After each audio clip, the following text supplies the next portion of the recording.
Have you ever heard a sound that froze you in place, and not from fear but from something deeper? This story begins on a frozen road in Alaska, where a simple flat tire led to a moment that would change a man's life and save another. Picture this. It's 6:47 a.m. on a Tuesday morning in the heart of Alaska's wilderness. The temperature reads -23 degrees Fahrenheit. The world is painted in shades of white and gray, where silence isn't just golden, it's absolute. The kind of silence that makes you hear your own heartbeat, where even your breath seems too loud against the vast emptiness. This is where Henry Morrison calls home.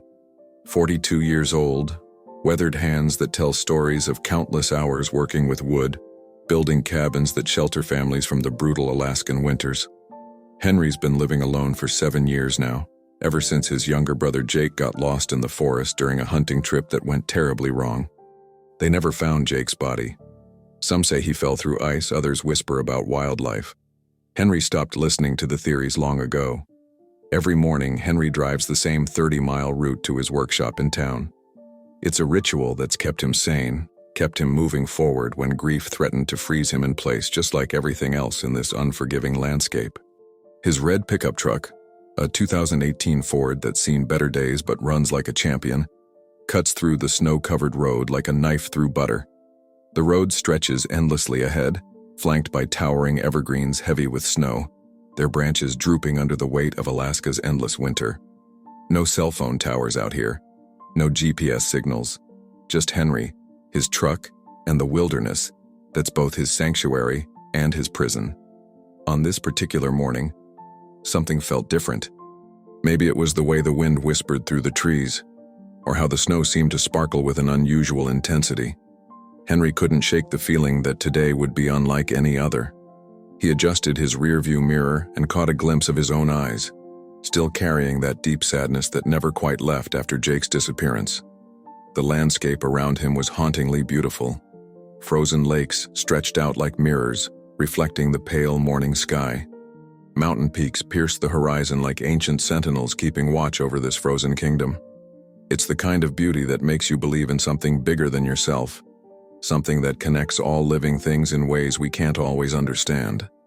Henry's radio crackled with static, the only sound breaking the morning's cathedral-like silence. He reached over to adjust the frequency, hoping to catch the weather report. The meteorologist's voice came through in broken fragments. Heavy snowfall expected, temperatures dropping, travel not recommended. But Henry had heard it all before.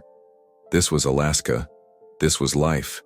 You don't stop living because the weather gets tough. You adapt, you survive, you keep moving forward, just like he'd been doing for 7 years. As his truck rounded a familiar bend, Henry noticed how the morning light caught the ice formations on the roadside, creating natural sculptures that would make any artist weep with envy. Eagles soared overhead, their wings spread wide against the pale sky, masters of this frozen domain. Henry thought it was just another quiet morning. He was wrong. What happened next would test everything Henry believed about survival, compassion, and the mysterious ways that broken hearts can be healed by the most unexpected encounters. This is that story. The first sign that this morning would be different came at exactly 7:23 a.m. when Henry's truck lurched suddenly to the right. The steering wheel jerked in his hands as the familiar sound of deflating rubber cut through the morning air, a slow, deflating hiss that every driver dreads. "Come on, not today," Henry muttered, gripping the steering wheel tighter as he carefully guided the truck to the shoulder. The irony wasn't lost on him. In all his years driving this route, the tire had to blow on one of the coldest mornings of the year, in a stretch of road where cell service was non-existent and the nearest town was 30 miles away. Henry stepped out into the biting cold, his breath forming instant clouds in the frigid air. The wind cut through his heavy jacket like it was made of paper. He walked around to inspect the damage. A nail, probably picked up from the construction site he'd worked at yesterday, had found its way deep into the rear tire's sidewall. Not a patch job. This would need a full replacement. He opened the truck's tailgate and pulled out his spare tire, jack, and tire iron. The metal was so cold it burned his hands even through his work gloves. Henry had changed countless tires in his lifetime, but never in temperatures this brutal. His fingers were already starting to lose feeling despite the thick gloves. "Just get it done, Henry," he told himself, the same way he'd been talking himself through difficult moments for the past 7 years. One step at a time. As he positioned the jack under the truck's frame, Henry noticed how the snow around him sparkled like diamonds in the morning light. The beauty of this place never ceased to amaze him, even in moments of frustration like this. Jake used to say that Alaska didn't just test your body, it tested your soul. You either broke under its weight, or you became stronger than you ever thought possible. Henry was loosening the lug nuts when he heard it. At first, he thought it was the wind playing tricks on him. A high-pitched whimpering sound, barely audible above the gentle whistle of air through the pine branches. He paused, tire iron in hand, and listened more carefully. There it was again. Not the wind. Something else. Something alive. The sound was coming from the direction of the frozen lake about 50 yards from the road. Henry stood up, brushing snow from his knees, and listened intently. The whimpering came again, more distinct this time. It was desperate, urgent, the kind of sound that reaches into your chest and squeezes your heart. Without thinking, Henry set down his tools and began walking toward the lake. His boots crunched through the deep snow, each step sinking nearly to his knees. The lake stretched out before him, its surface covered in a thick layer of ice that caught the morning light like a giant mirror. As he got closer to the water's edge, the sound became clearer. It wasn't just whimpering, it was crying. Something was in distress, and it was coming from the lake itself. Henry reached the shoreline and scanned the icy surface. At first, he saw nothing but pristine white ice stretching toward the far shore. Then, about 20 feet from the edge, he spotted something that made his heart skip a beat. There, partially submerged in a hole in the ice, was a small bear cub. The little creature's dark fur was wet and matted against its body. Its tiny paws were clawing desperately at the edge of the ice hole, trying to pull itself up. But the ice kept breaking away in chunks. The cub's head bobbed in and out of the dark water, and each time it surfaced, that heart-wrenching cry pierced the morning air. Henry's first instinct was to run onto the ice immediately, but his years of living in Alaska had taught him to think before acting. The ice around the hole looked thin, probably why the cub had fallen through in the first place. If Henry wasn't careful, he could end up in the water himself, and then they'd both be in serious trouble. But looking at that tiny creature fighting for its life, Henry knew he couldn't just walk away. The cub couldn't have been more than a few months old, probably separated from its mother and wandering alone when it ventured onto unstable ice. The cub's cries were getting weaker. Each time its head disappeared under the water, it took longer to resurface. Henry could see exhaustion setting in. The little bear was losing the fight. In that moment, standing on the shore of a frozen lake in the middle of nowhere, Henry felt something he hadn't experienced in 7 years. A sense of purpose that went beyond his own survival, his own pain. This wasn't about him anymore. This was about a life that depended entirely on what he chose to do in the next few minutes. The cub's eyes met his across the ice, and Henry saw something that reminded him of his own reflection in the mirror that morning. A deep, desperate need to be saved. Stories like this aren't told often. Subscribe now to join a journey of wild survival and unexpected connection. Henry took a deep breath, said a quick prayer to whatever forces governed this wild place, and began formulating a plan. The cub was running out of time, and Henry was its only hope. Time was slipping away like sand through an hourglass, and with each passing second, the little cub's movements became more labored, more desperate. Henry could see the exhaustion setting into the animal's small body as it struggled to keep its head above the dark, frigid water. The hole in the ice was roughly 3 feet in diameter, with jagged edges that broke away every time the cub tried to gain purchase. The water in the hole was so dark it looked almost black, reflecting nothing but the overcast sky above. Henry knew that beneath the surface, the lake was probably 15 to 20 feet deep in this area. For a creature as small as this cub, it might as well have been an ocean. The little bear's eyes were wide with terror and exhaustion. They were dark brown, almost black, and they held an intelligence that struck Henry to his core. This wasn't just an animal fighting for survival. This was a sentient being experiencing fear, confusion, and the desperate hope that somehow, some way, salvation would come. Henry studied the ice carefully, looking for the safest approach. The surface closer to shore appeared solid, but as he moved his gaze toward the hole where the cub was trapped, he could see hairline cracks spiderwebbing out from the opening. The ice was definitely thinner there, weakened by whatever underground current or warm spring had created the hole in the first place. He tested the ice near the shore with his boot, applying pressure gradually. It seemed solid enough to support his weight, but Henry knew that ice could be deceiving. What looked stable could give way without warning, plunging him into water so cold it would paralyze his muscles within minutes. The cub let out another weak cry, and Henry's heart clenched. The sound was getting fainter, more desperate. He could see the little creature's paws moving more slowly now, its attempts to climb out becoming increasingly feeble. Henry made his decision. He lay down flat on his stomach, distributing his weight across a larger surface area of ice. The cold immediately penetrated through his heavy jacket, but he pushed the discomfort aside. Slowly, carefully, he began to inch his way across the ice toward the trapped cub. Every movement had to be calculated. Too much pressure in one spot, too quick a motion, and the ice could crack further, creating an even more dangerous situation. Henry moved like he was defusing a bomb, each inch forward measured and deliberate. As he got closer, he could see more details of the cub's condition. The little bear was probably only about 3 months old, weighing maybe 15 pounds, soaking wet. Its fur was thick but now completely waterlogged, adding extra weight that made it even harder for the cub to stay afloat. The cub's breathing was rapid and shallow, its body temperature dropping dangerously low. Henry had seen hypothermia before, in humans and animals alike. The cub was in the early stages, but without immediate intervention, it would lose consciousness and slip beneath the surface within minutes. When Henry was about 10 feet away from the hole, he heard an ominous creaking sound. The ice was protesting under his weight, stress fractures beginning to form. He froze, literally and figuratively, waiting to see if the surface would hold. The creaking stopped, but Henry could feel the ice flexing slightly beneath him. He was at the edge of what was safe, but he wasn't close enough yet to reach the cub. Looking into the little bear's eyes, Henry saw something that made his decision for him. It was the same look he'd seen in his own mirror for years after losing Jake. The look of someone who needed saving, who was fighting to survive but couldn't do it alone. "I'm coming, little guy," Henry whispered, his voice carrying across the ice.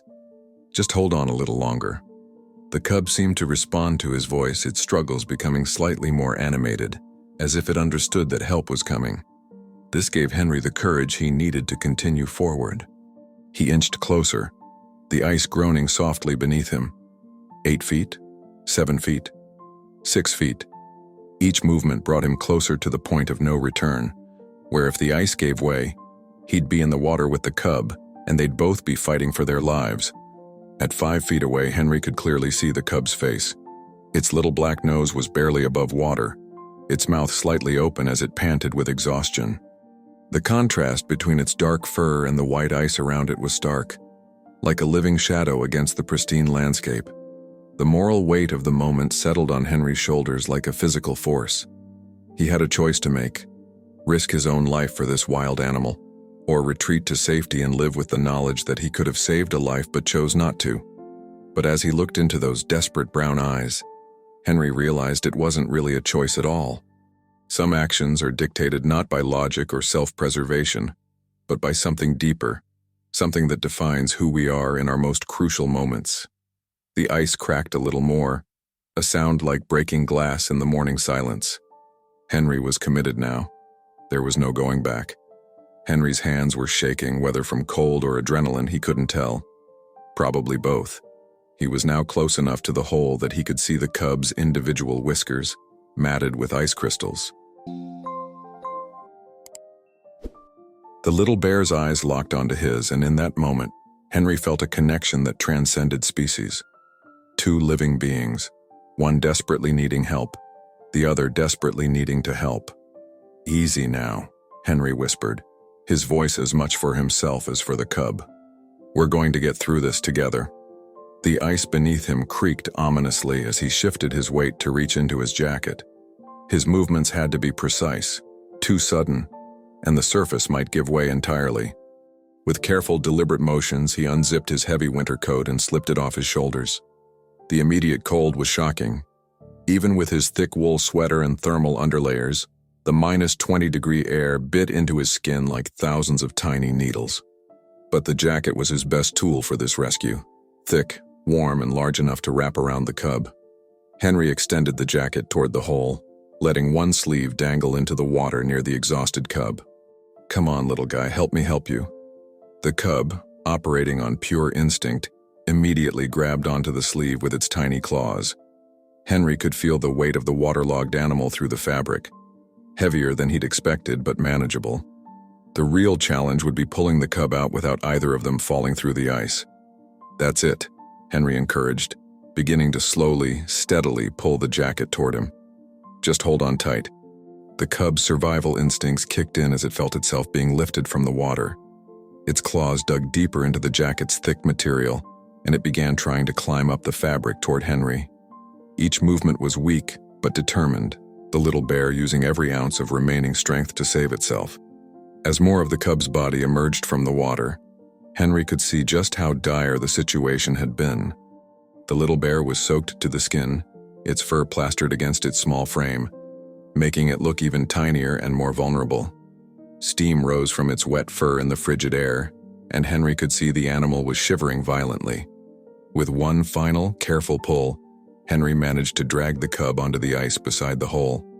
The little bear immediately collapsed, exhausted beyond measure, its sides heaving with rapid, shallow breaths. Its body temperature was dangerously low, and Henry knew that getting it warm was now the most critical factor in its survival. Working quickly, but carefully, Henry wrapped the cub in his jacket, creating a makeshift rescue bundle. The little bear was surprisingly docile, either too exhausted to resist or somehow understanding that Henry was trying to help. Its tiny heart was beating so fast Henry could feel it through the fabric. "You're safe now," Henry murmured, though he knew the real danger was far from over. Hypothermia was still a serious threat, and they needed to get somewhere warm immediately. But first, they had to get off this unstable ice. Henry had a decision to make. He could try to crawl backward the way he'd come, dragging the cub with him, but that would be slow and risky. Or he could try something more daring, holding the cub against his chest and distributing the weight as evenly as possible while making his way back to shore. Looking at the little bear's condition, Henry realized time was more important than caution now. Every second the cub spent in the cold was a second closer to a point of no return. He pulled the jacket-wrapped cub close to his chest, feeling the little animal's body trembling against him. The warmth from his own body began to transfer through the fabric, and he thought he felt the cub's shivering ease just slightly. "We're going home," Henry whispered into the bundle. Then, in a moment that would be burned into his memory forever, the cub lifted its small head and looked directly into Henry's eyes. There was still fear there, but also something else. A flicker of trust, of hope. The little bear nestled closer to Henry's chest, seeking the warmth and safety that this stranger was offering. What would you have done in Henry's place? Let us know in the comments.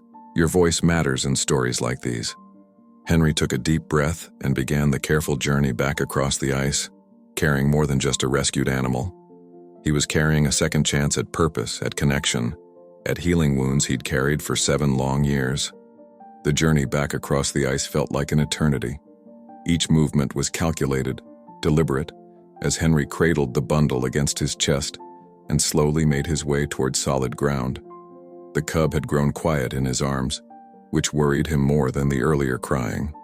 Silence in a situation like this could mean the little bear was slipping into a deeper stage of hypothermia. When they finally reached the safety of the shore, Henry allowed himself one moment of relief before the real work began. He sat on a fallen log, still holding the wrapped cub close to his body, and carefully opened the jacket to check on his tiny patient. The little bear's eyes were open but glassy, its breathing shallow and rapid. Its small pink tongue was visible between slightly parted lips, and Henry could see that its gums had taken on a pale color, all signs of severe cold exposure. The cub was alive, but barely. Without hesitation, Henry unzipped his wool sweater and pulled it over his head, leaving him in just his thermal undershirt in the brutal cold. But his own comfort was irrelevant now. He opened his sweater and gently placed the cub against his bare chest, then wrapped both the sweater and jacket around them both. The little bear's fur was still damp and cold against his skin, but Henry could immediately feel his body heat beginning to transfer to the tiny creature. This was skin-to-skin warming, the most effective emergency treatment for hypothermia when no other heat source was available. It was the same technique used to save human babies and small animals: direct contact, body heat, and time. "Come on, little one," Henry whispered, his voice breaking slightly. "Stay with me." As he held the cub against his chest, feeling its fragile heartbeat against his ribs, something unexpected happened. Memories of his brother Jake began flooding back.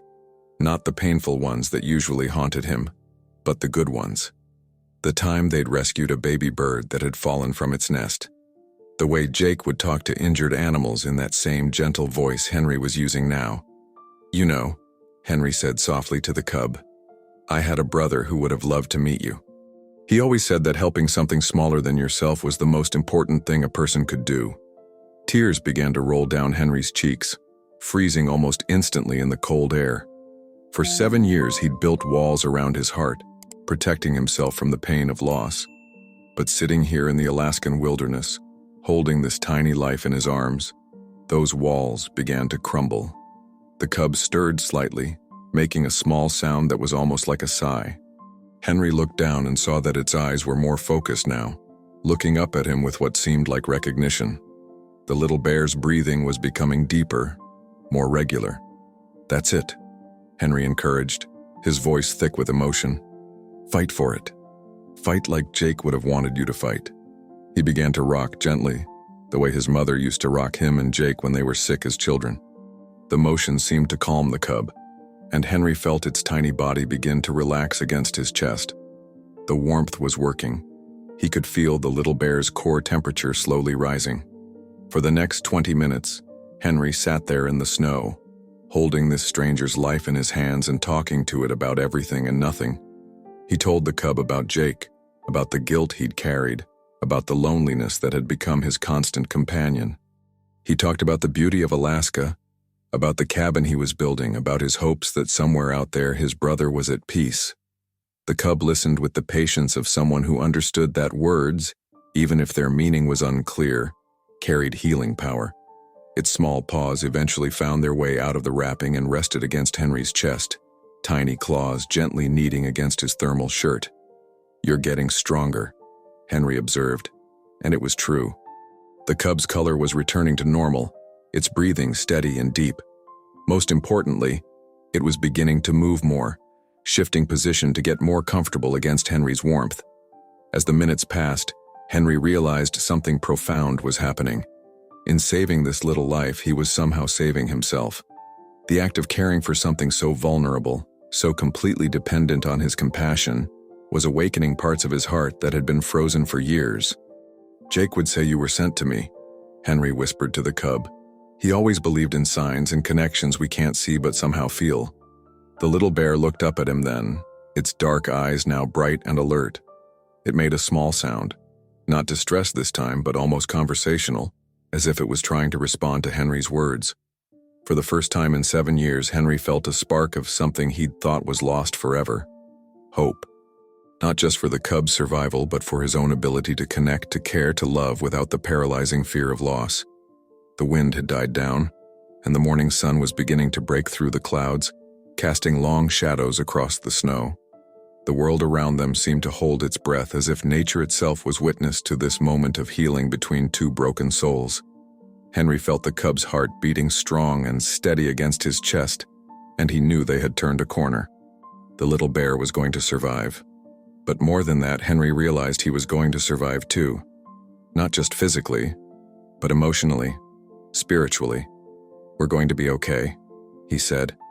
And for the first time in years, he actually believed it. With the cub showing clear signs of recovery, Henry knew it was time to move. They needed shelter from the wind and a more controlled environment to continue the warming process.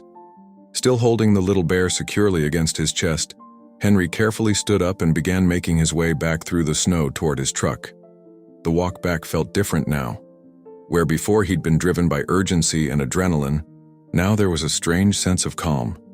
The cub had stopped shivering completely and was actually beginning to squirm a bit in the wrapping, a good sign that its energy was returning. "Easy there, little guy," Henry said as he navigated through the deeper snowdrifts. "I know you're feeling better, but let's not get too excited just yet." When they reached the truck, Henry faced a new challenge. He needed to get them both inside while keeping the cub warm and secure.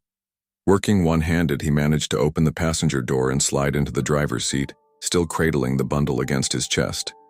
The inside of the truck was cold, but it was shelter from the wind, and that was a start. Henry turned the key and the engine roared to life, a sound that had never been more welcome. He immediately turned the heat to maximum and adjusted the vents to blow warm air throughout the cabin. While they waited for the truck to warm up, Henry carefully unwrapped the cub to assess its condition more thoroughly. The little bear was definitely stronger now, its eyes bright and alert, its movements more coordinated. It looked around the truck's interior with obvious curiosity, taking in this strange new environment. "Never been in a pickup truck before, have you?" Henry asked with a smile, the first genuine smile he'd felt in months. The cub looked up at him and made a soft, chittering sound, almost like it was trying to answer. Henry reached into the back seat and pulled out a thick wool blanket he kept there for emergencies. He spread it across the passenger seat and carefully set the cub down on it, making sure it was completely covered and warm. The little bear immediately curled up into a tight ball, but its eyes remained open, watching Henry's every move. As warm air began to fill the cabin, Henry felt the full impact of what had just happened. His hands were shaking, not from cold this time, but from the emotional weight of the moment. He'd saved a life. After years of feeling useless, powerless against the forces that had taken his brother, he'd actually saved a life. The cub seemed to sense his emotional state and made a small sound, almost like a purr. Henry reached out and gently stroked its now dry fur. It was incredibly soft, like touching a cloud, and the little bear leaned into his touch, clearly enjoying the attention. "You're going to be okay," Henry said, as much to himself as to the cub. "We both are." He reached for the radio and tuned it to a soft classical station, keeping the volume low. Music had always helped him think, and he needed to figure out what to do next. The cub couldn't go back to the wild immediately. It was too young, too vulnerable. It needed professional care, proper nutrition, and time to regain its strength. As Pachelbel's Canon in D filled the truck's cabin, Henry noticed the cub's ears perk up. The little bear seemed to respond to the music, its body relaxing even further into the warm blanket. There was something almost magical about the moment, man, animal, and music creating a pocket of peace in the vast Alaskan wilderness. Henry found himself humming along with the melody, something he hadn't done in years. The cub watched him intently, its head tilted slightly as if trying to understand this strange new sound. When Henry reached a particularly beautiful passage in the music, the cub made a small vocalization, almost like it was trying to hum along too. "You like music, do you?" Henry asked, laughing softly.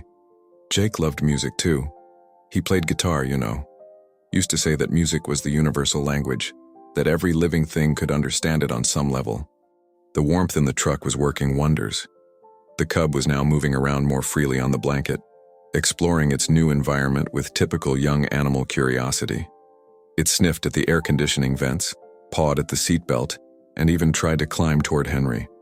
"Whoa there, little explorer," Henry said, gently guiding the cub back onto the blanket. "Let's take it easy for now." But he was encouraged by the little bear's energy and curiosity.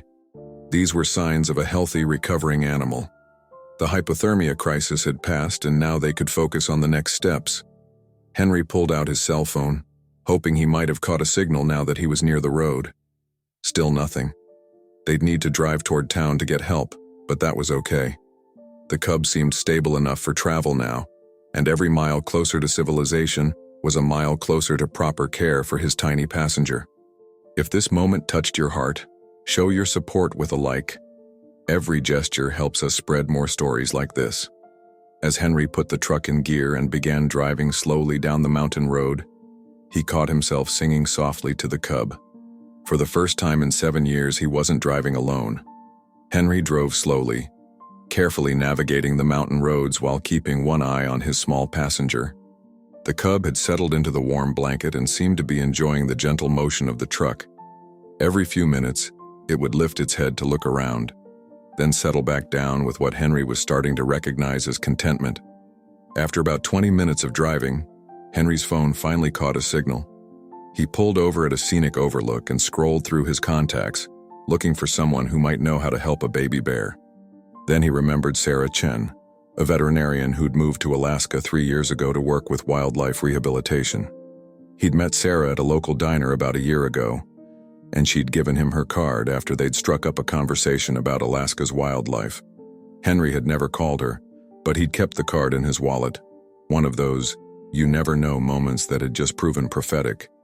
His hands shook slightly as he dialed her number. What if she didn't answer? What if she couldn't help? What if... Dr. Chen speaking. Dr. Chen, this is Henry Morrison. We met at Murphy's Diner about a year ago. I'm sorry to bother you, but I have an emergency situation. Of course I remember you. What's happening, Henry? Henry explained the situation as clearly as he could. The rescue, the hypothermia, the cub's current condition.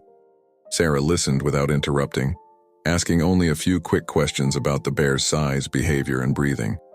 You did exactly the right thing, Sarah said, and Henry felt a wave of relief wash over him. The skin-to-skin warming probably saved its life. Where are you now?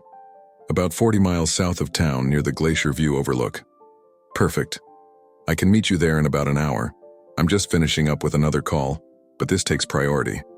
Keep the cub warm and calm and don't try to feed it anything yet. Can you do that? Absolutely. Thank you, Dr. Chen. I can't tell you how much this means. Call me Sarah. And Henry, what you did today, not many people would have risked their lives like that. This little one is lucky you found him. After hanging up, Henry felt a weight lift from his shoulders. Professional help was coming. The cub would get proper care. Everything was going to be okay. He looked over at his passenger, who was now sitting up in the blanket, looking out the window with obvious interest. The little bear seemed fascinated by the passing scenery, snow-covered trees, distant mountains, the occasional eagle soaring overhead. Help's coming, little guy, Henry said softly. A nice lady who knows all about taking care of bears like you. To pass the time while they waited, Henry found himself talking to the cub about everything he could see outside the windows. He pointed out different types of trees, described the habits of the various birds they spotted, and shared stories about the landmarks they could see in the distance. The cub seemed to hang on every word, its small head turning to follow Henry's gestures, and its dark eyes never leaving his face for long. It was remarkable how intelligent the little creature seemed, how responsive to human interaction. You know what I'm going to call you? Henry said suddenly. Siku. It's an Inuit word meaning ice or snow. Seems fitting considering where we met. At the sound of its new name, the cub made a small chirping sound and crawled closer to Henry. It was a moment of pure connection, and Henry felt his heart swell with an emotion he hadn't experienced in years, the simple joy of companionship. As they waited for Sarah's arrival, Henry found himself humming again, a old folk song his mother used to sing to him and Jake. Siku seemed to enjoy the music, curling up closer to Henry and making small, contented sounds.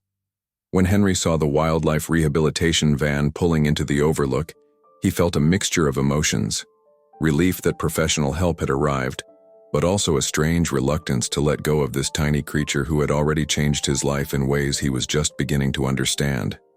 Sarah Chen stepped out of her van with the confidence of someone who'd handled countless wildlife emergencies. She was smaller than Henry had remembered, but her presence filled the space around her with calm authority. Her dark hair was pulled back in a practical ponytail, and her jacket bore the logo of the Alaska Wildlife Conservation Center. Let's take a look at our patient, Sarah said, approaching Henry's truck with a warm smile that immediately put both Henry and, somehow, Siku at ease. Henry carefully lifted the blanket-wrapped cub, and Sarah's trained eyes quickly assessed the little bear's condition.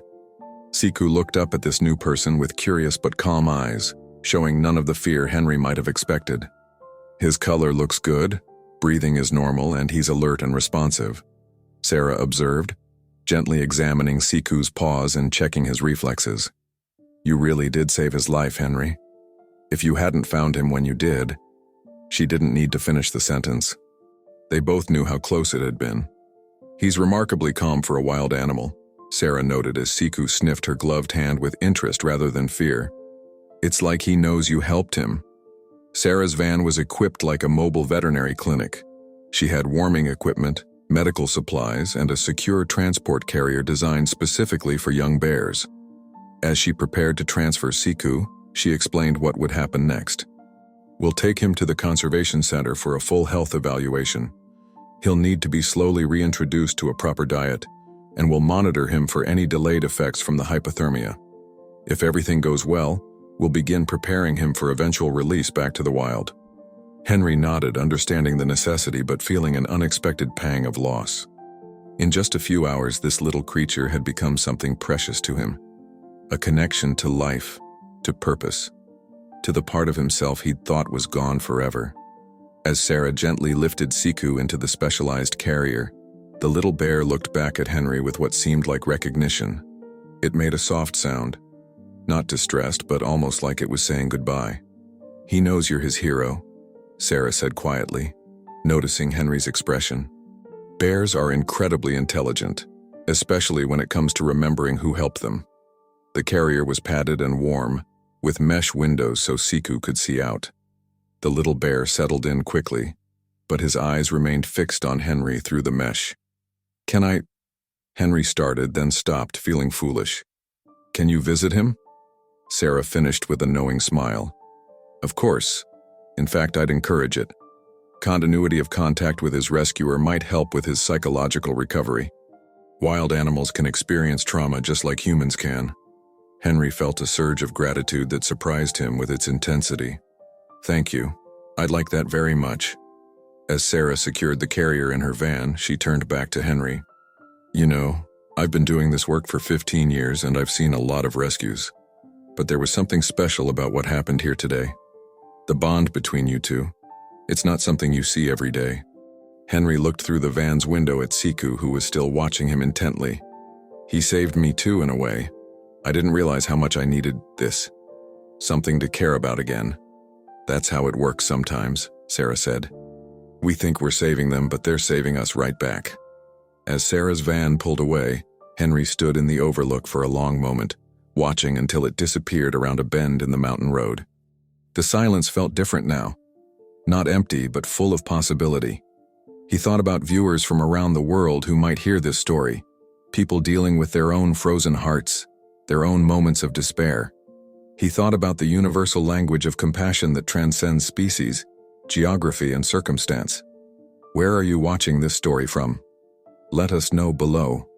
Compassion knows no borders. Henry walked back to his truck, where his forgotten flat tire waited to be changed. But as he picked up his tools, he found himself smiling. Today had started with a simple problem, but it had led to something extraordinary. A reminder that sometimes our greatest challenges become our greatest opportunities to discover who we're meant to be. Winter melted into spring, then summer, and finally returned to winter again. Henry had visited Siku regularly at the conservation center, watching the little cub grow stronger, bigger, and more independent. Each visit was bittersweet, joy at seeing Siku thrive, but sadness knowing that success meant eventual separation. Sarah had kept Henry informed every step of the way. Siku had recovered completely from his hypothermia ordeal and had grown into a healthy young bear. More importantly, he'd maintained enough wild instincts to be considered a good candidate for release. The day Henry had both hoped for and dreaded was finally approaching. It was a Tuesday morning in March, almost exactly 1 year after the rescue, when Henry's phone rang. He was in his workshop, putting the finishing touches on a rocking chair he'd been crafting. His first piece of furniture in months that wasn't purely functional, but made simply for the joy of creating something beautiful. Henry, it's Sarah. I have news about Siku. Henry set down his sandpaper, his heart immediately picking up pace. Good news or bad news? The best news. We released him last week into the Chugach National Forest. The area is remote, rich with food sources, and far from human activity. Henry, he's free. Henry felt a complex wave of emotions, joy, pride, loss, and love all mixing together in his chest. How did he do? Was he ready? He was more than ready. It was like he remembered being wild. The moment we opened the transport carrier, he walked out with complete confidence. He looked around for a moment, almost like he was getting his bearings, and then he just went home. Henry closed his eyes, picturing Siku walking into the forest with the dignity and strength of the wild creature he was always meant to be. Did he look back? Sarah paused. Actually, yes, he turned around once just before he disappeared into the trees. It was almost like he was acknowledging everything that had brought him to that moment. They talked for a few more minutes about the release location, Siku's physical condition, and the tracking collar that would allow researchers to monitor his progress from a distance.